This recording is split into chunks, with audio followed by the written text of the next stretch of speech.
Hey, what's up, guys? Pete Alonso here from the New York Mets, and I'm here with Alfred. And I just want to say thank you so much to all you guys for listening to the Metropolitan Report.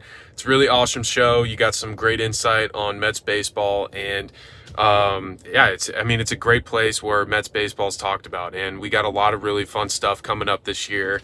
And a lot of really great things coming from this team in the clubhouse, and I'm really excited to keep the ball rolling. And it's been such a fun season, and I'm really thankful for everybody coming out to the ballpark and supporting us, and it's just been absolutely tremendous. So thank everybody for listening to the Metropolitan Report, and Alfred, keep doing your thing, and as always, LFGM. Hey everybody, it's Alfred Parsar Jr. And if you're watching this, you are watching the resurrected Metropolitan Report. That's right, I'm bringing the Metropolitan Report back by popular demand. A lot of people wanted me to pick up Mets coverage and start it over again. So here we are. I'm covering the 2025 New York Mets season, and what better way to start than spring training? Camp is already broken. Of course, guys like Juan Soto, Francisco Lindor, Starling Marte, Pete Alonso have all reported to Port St. Lucie, and we're going to talk about everything throughout the next couple of weeks leading up to opening day on April 3rd when the Mets host the Blue Jays at home at Citi Field in what should be a momentous, monumental afternoon of baseball at 3:10 p.m. However, we got to get the cat out of the bag. This first video is going to talk about Frankie Montas and his injury and how that's going to affect the New York Mets rotation. Of course, Frankie Montas being one of the offseason acquisitions that David Stearns went out and got to bolster the starting rotation. However, Frankie Montas is going to be shut down 6 to 8 weeks. He already wasn't throwing in the offseason, and now that camp has gotten underway down in Port St. Lucie, he reported to camp with a strained lat. So again, he's going to be shut down 6 to 8 weeks. Montas was not brought in to be a number one or a number two or even number three. He was a guy who was going to be at the back end of the rotation. Frankie Montas previously played in Oakland with the Athletics. He was a Yankee for a season. And last season, he split time between the Cincinnati Reds and the Milwaukee Brewers, where in 30 starts, he went 7-11 with a 4.84 ERA in 150 and two-thirds innings pitched. In that 150 and two-thirds innings pitched, he did have 148 strikeouts. So again, Montas serviceable, uh, just about an average pitcher, but his injury does leave some concern in the rotation. Carlos Mendoza went on record, the manager of the Mets, to say that he was going to open the season up with a six-man rotation. Well, now that's changed. Montas, again, serviceable pitcher, average starter. He's about a fourth or a fifth guy. But let's take a look at the Mets rotation here. If you look at the graphic, my projected rotation going into the season, we have Kodai Senga to be the ace of the staff. Of course, Senga only had one regular season start. He was injured to start the year, got injured in that start, and then didn't come back until the NLDS against the Phillies. Uh, Kodai Senga, of course, gonna be the number one starter. He's gonna head up the rotation. Then we have Sean Manaea, who re-signed with the Mets in the offseason. He was a revelation uh, last season, down the stretch when it really mattered in a race to get a wild card spot. Manaea was lights out. He had a great back half of 2024. Here's an interesting one in the rotation where I'm not too sure about this guy, but Clay Holmes, the former Yankee closer, or Cardiac Clay as I like to call him. Clay Holmes was the Yankee closer going into last season. He lost that job because he kept blowing saves, and now the Mets have signed him.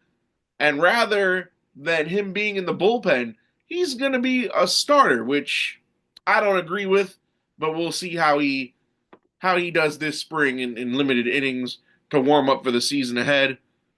David Peterson, a guy who, when he originally came up in 2021, Well, he came up in 2020, but had more experience in 2021.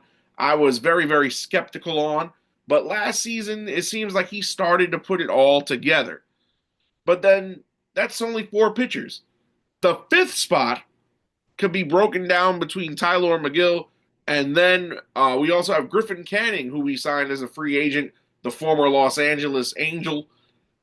Another guy, he wouldn't be your first, second, third, or fourth option, just a guy to fill out the rotation. And of course, Paul Blackburn, the former Oakland A. Big things were expected out of Paul last season, but he had another injury-riddled season. Why Montas's injury causes concern, if you look at the cons of everybody, again, Sean Manaea last season. Sean Manaea was a guy who, the Mets needed a fringe starter for last season. They went out and got him, and he had a great second half of baseball last season. But can he repeat this and make it a consistent performance? It remains to be seen. Was the last half of 2024 last season a fluke for Manaea? We'll find out this season if he could pitch that way consistently.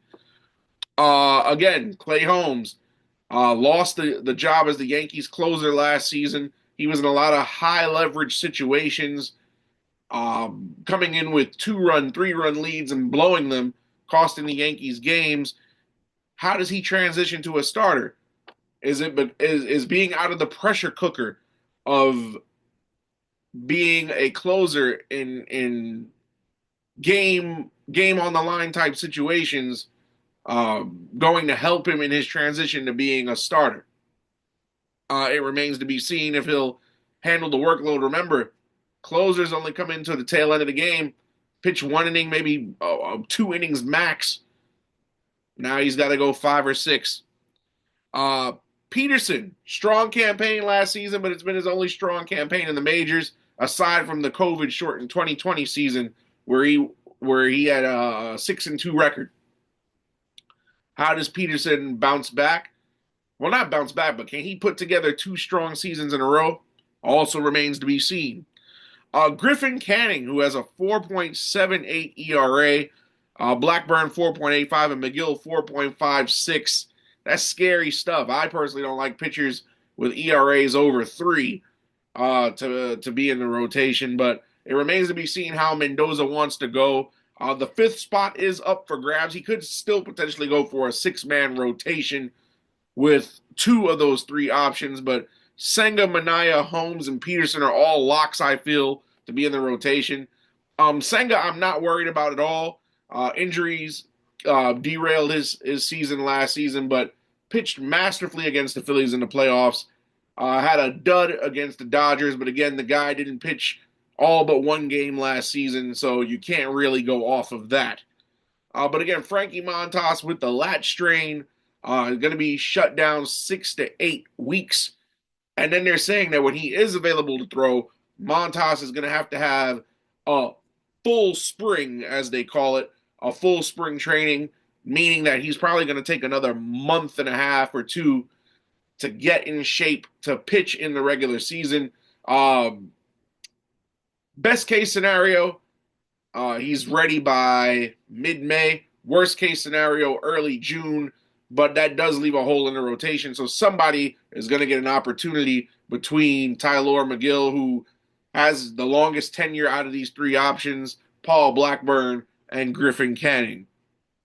Again, Frankie Montas, the free agent acquisition, strained lat, 6 to 8 weeks that he will be gone. So that's that. Also, something of note in camp, who is going to be the second baseman to start on opening day? Of course, we have Jeff McNeil, the long-tenured Met, made his debut in 2018, former batting champion. And then you have the youngster Luis Angel Acuna. Of course, as you can see on the screen as we pull the graphic up between these two, Jeff McNeil, down year last year, was injured last season for a good part of the season. Just a really unusual year for Jeff McNeil. He did bat .238 in 424 plate appearances last season, 12 home runs, 44 RBIs. Just a very uncharacteristic year for Jeff McNeil. And a lot of people were very impressed by the limited showing that Luis Angel Acuna, who happens to be the younger brother of Brave slugger Ronald Acuna Jr., the cup of coffee that he had in the majors last season, I, for one, was impressed. In the regular season, he only had 39 at bats. That's a very small sample size, but he did hit with an average of 308, 3 homers, 6 RBI. So Luis Angel Acuna, Jeff McNeil. Well, who do you put at second base to start the season? Now, a lot of people say, oh, well, Luis Angel Acuna needs reps. This spring training will be very indicative of that. But I don't know. Jeff McNeil, a proven veteran. He's a former batting champion, won the batting title in 2022.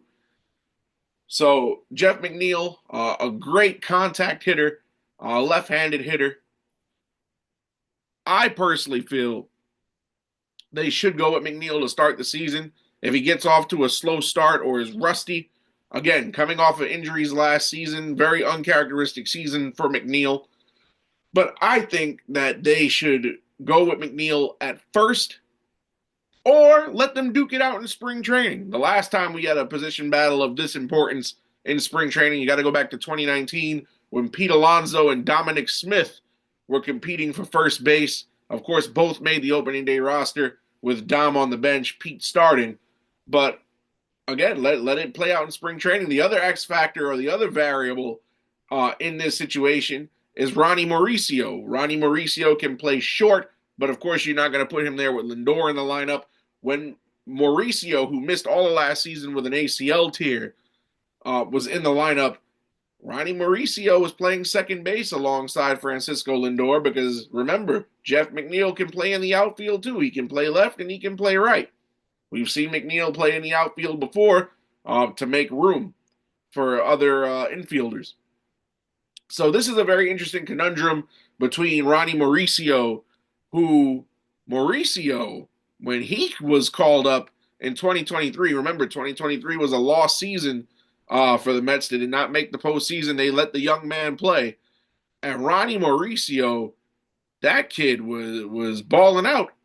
Ronnie Mauricio, of course, tore his ACL playing in the Dominican Winter League last January. But in 2023, he did hit 248, 2 home runs, 9 RBIs in a limited showing.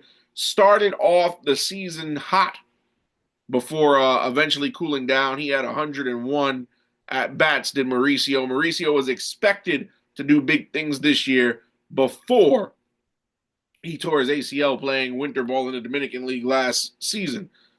So, again, Luis Angel Acuna, Mauricio, and McNeil. I want to start McNeil by default.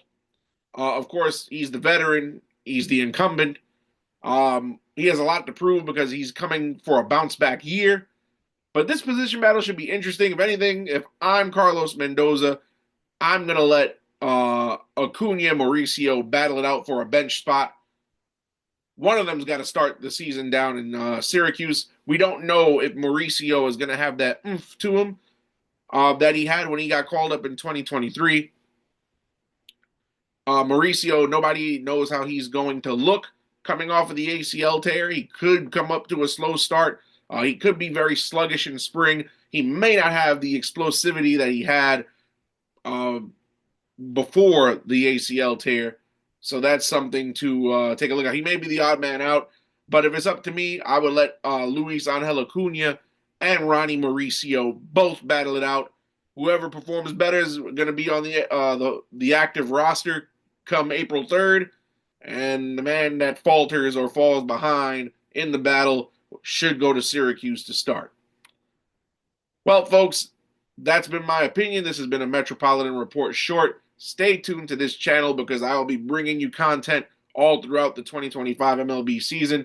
And I just want to thank everybody who's been convincing me to get back to doing Mets coverage. You guys have really convinced me that I should do it, and I'm going to stick with it. So we'll be uploading videos regularly. hit the subscribe button, and I'll see you next time with another Metropolitan Report short.